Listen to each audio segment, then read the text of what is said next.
अब मैं आदरणीय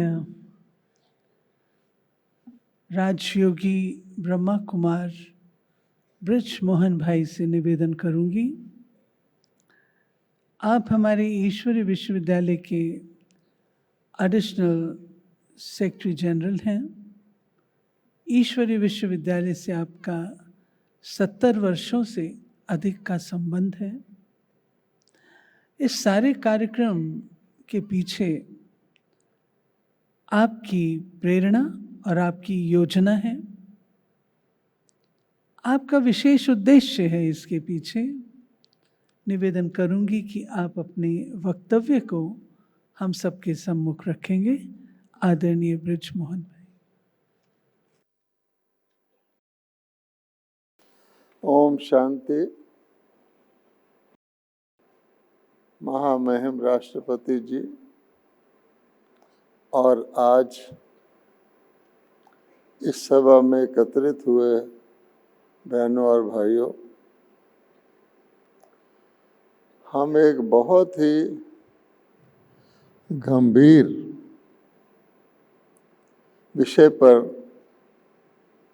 सोचने के लिए इकट्ठे हुए हैं,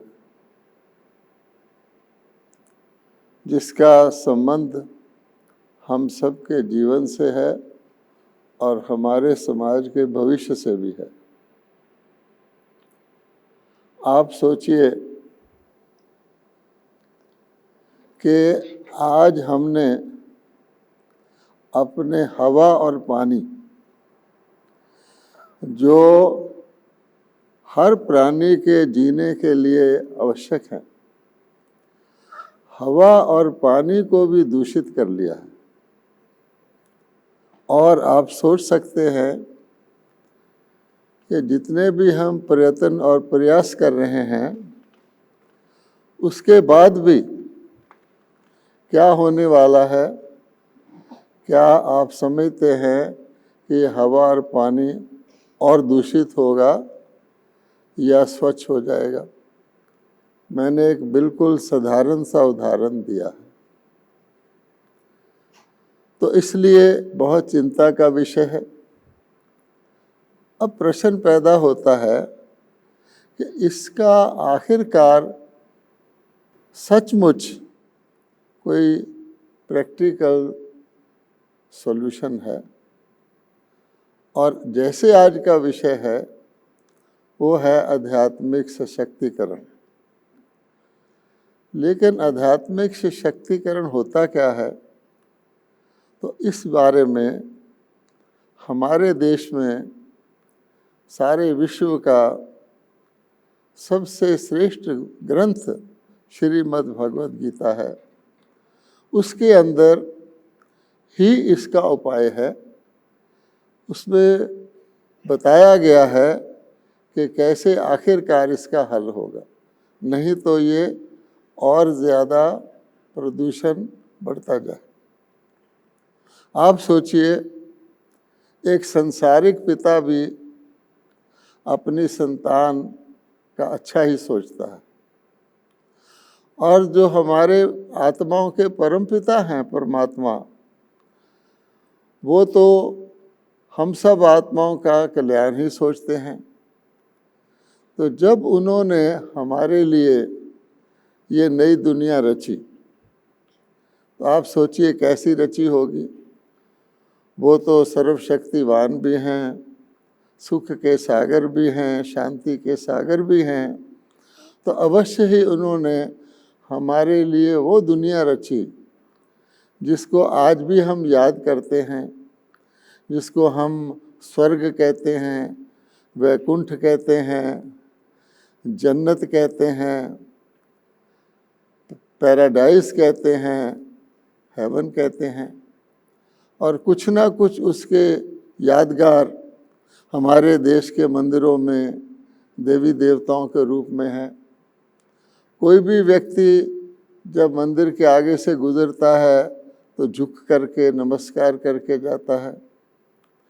यहाँ तक कि अगर किसी आज के व्यक्ति को भी कभी देवी देवता बना दिया जाए, जैसे हम रामलीला में किसी साधारण व्यक्ति को श्री राम बना देते हैं, सीता, उसके आगे भी लोग झुकते हैं। तो ऐसे श्रेष्ठ आत्माएं को भगवान ने जब भेजा तो उनके लिए कैसी दुनिया रची होगी, नेचुरली परफेक्ट पैराडाइज। अच्छा, फिर क्या हुआ? परमात्मा ने तो ये दुनिया रची और हम बहुत समय तक उस पैराडाइज में रहे, क्योंकि पहले तो चीज़ नई होती है। परमात्मा ने कहा था तुम आत्मा हो, और आत्मा को पावन आत्मा के रूप में धरती पर भेजा था, तो शरीर भी हमें देवी देवताओं के मिले। लेकिन बहुत काल के बाद, सृष्टि चक्कर के आधा घूमने के बाद क्या हुआ? आप जानते हैं बच्चे तो नादानी गलती कर ही लेते हैं। तो मनुष्य आत्माओं ने एक छोटी सी लेकिन बहुत बड़ी भूल कर दी। अपने आप को आत्मा समझने की बजाय शरीर मानना शुरू कर दिया। अब आप जानते हैं शरीर तो केवल माध्यम है, आंखें तो नहीं देखती, आंखों के जरिए आत्मा देखती है। अब जब शरीर मानना शुरू किया तो बिगाड़ शुरू हो गया। आत्मिक सशक्तिकरण वो तो गुम हो गया और हमने शारीरिक और संसारिक सशक्तिकरण शुरू कर दिए। आज हम जानते हैं कि हम शरीर और शरीर के संबंधित वस्तुओं को, धन को, पद को, पोजीशन को, बाहर की चीज़ों को शक्ति मानते हैं। तो रिजल्ट आप देख रहे हैं कि ये हालत हो गई है कि मानव जाति के विनाश के लिए, अपनी ही जाति के विनाश के लिए परमाणु शस्त्र बना रहा है। शक्ति का कितना दुरुपयोग है। मानव ने प्रकृति का भी दोहन करके प्रकृति को भी अपने विरुद्ध कर लिया है। आज प्रकृति जो हमारी सेवा करती थी सतयुग में, क्या हाल है। अब ऐसी हालत में क्या हो? तो फिर उस परमपिता परमात्मा को ही तरस आता है जब वो देखते हैं कि मेरी संतानें रास्ते से भटक गई हैं, अपने आप को शरीर मानने लग गई हैं, और अमर लोक जिसमें कि आत्मा मानते हैं तो आत्मा तो अमर है, उसको मृत्यु लोक बना लिया। अब मृत्यु लोक में तो आप जानते हैं कि रोग भी होगा, शोक भी होगा, बेटाइम मृत्यु भी होगी, और फिर जिसको हम स्वच्छता कहते हैं उस नाम की तो कोई चीज़ ही नहीं रहती, क्योंकि जब मन के अंदर मैल आ जाता है तो बाहर भी अस्वच्छता आ जाती है। आप देखते जा रहे हैं भारत की सरकार स्वच्छता के लिए कितना मेहनत करती है, लेकिन अब हालात ही ऐसे हो गए हैं कि जब तक आध्यात्मिक सशक्तिकरण नहीं होगा तो स्वच्छता आ नहीं सकती। ये तो सब समझ सकते हैं।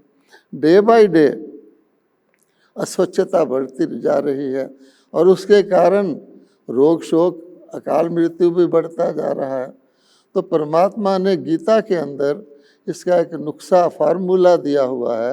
वो आके क्या कहते हैं, फिर मुझे तरस आता है, मैं ही पुरानी दुनिया को नहीं बनाता हूँ। गीता में यही भारतवासियों का एक भगवान की देन है कि भगवान कहते हैं मैं सारी दुनिया का पिता हूँ, सर्व आत्माओं का कल्याणकारी हूँ। जब मेरे बच्चे पुनः ये गलती करके इतने दुखी हो जाते हैं, मुझे पुकारने लग जाते हैं और भयभीत हैं सचमुच के पता नहीं किस दिन क्या हो जाए, तो मैं आकर के सिंपल बात वही बताते हैं दोबारा कि देखो तुम आत्मा हो, आत्मा अजर अमर अविनाशी है, आत्मा ही सब कुछ करती है। आत्मा श्रेष्ठ कर्म करेगी तो देवात्मा है, आत्मा खराब कर्म करेगी तो पतित आत्मा है। तो आज भगवान फिर आके क्या कहते हैं, ये भी बता देते हैं, अपने को शरीर मानने से तुम्हारे अंदर कुछ रोग पैदा हो जाते हैं। गीता में लिखा हुआ है कि काम विकार सबसे बड़ा विकार है जो व्यक्ति को पतित बना देता है।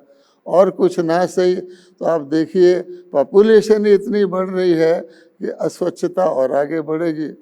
क्रोध के कारण हमने एक दूसरे को मारने के लिए परमाणु शस्त्र बना लिए हैं।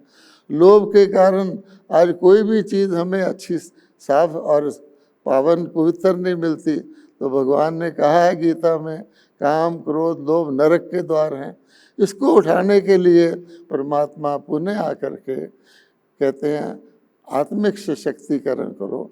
शारीरिक सशक्तिकरण बहुत कर लिए, और वो सिंपल बताते हैं कि जिस पवित्र आत्मा को मैंने भेजा था उसको तुमने फिर पवित्र बनाना है। जयंती बहन ने आपको बताया कि परमात्मा पतित पावन है, आत्मा को उसके साथ जोड़ेंगे तो हम भी पावन बन जाएंगे। और भारत से ही ये कैंपेन शुरू होना है और हो चुका है, और हम आपको खुशखबरी सुना रहे हैं कि बहुत थोड़े समय में आप देखेंगे, जैसे गीता में कहा गया है, परित्राणाय साधूनां विनाशाय च दुष्कृताम्, और ये भी कहा गया है कि सर्वधर्मान परित्यज्य माम एकम शरणम व्रज, वो कार्य हो रहा है। बहुत जल्दी पुनः भारत देवी देवताओं का लोक बनेगा, और सारी दुनिया उस वक़्त भारत होती है, क्योंकि जब देवी देवताओं का राज्य होता है तो विश्व ही भारत होता है। हम भी चाहते हैं विश्व बंधुत्व हो, भारत देश भी चाहता है। हमने G20 इसी में किया था, बंधुत्व हो, लेकिन आत्मा के नाते से हम बंधुत्व पैदा कर सकते हैं और किसी नाते से नहीं। ओम शांति।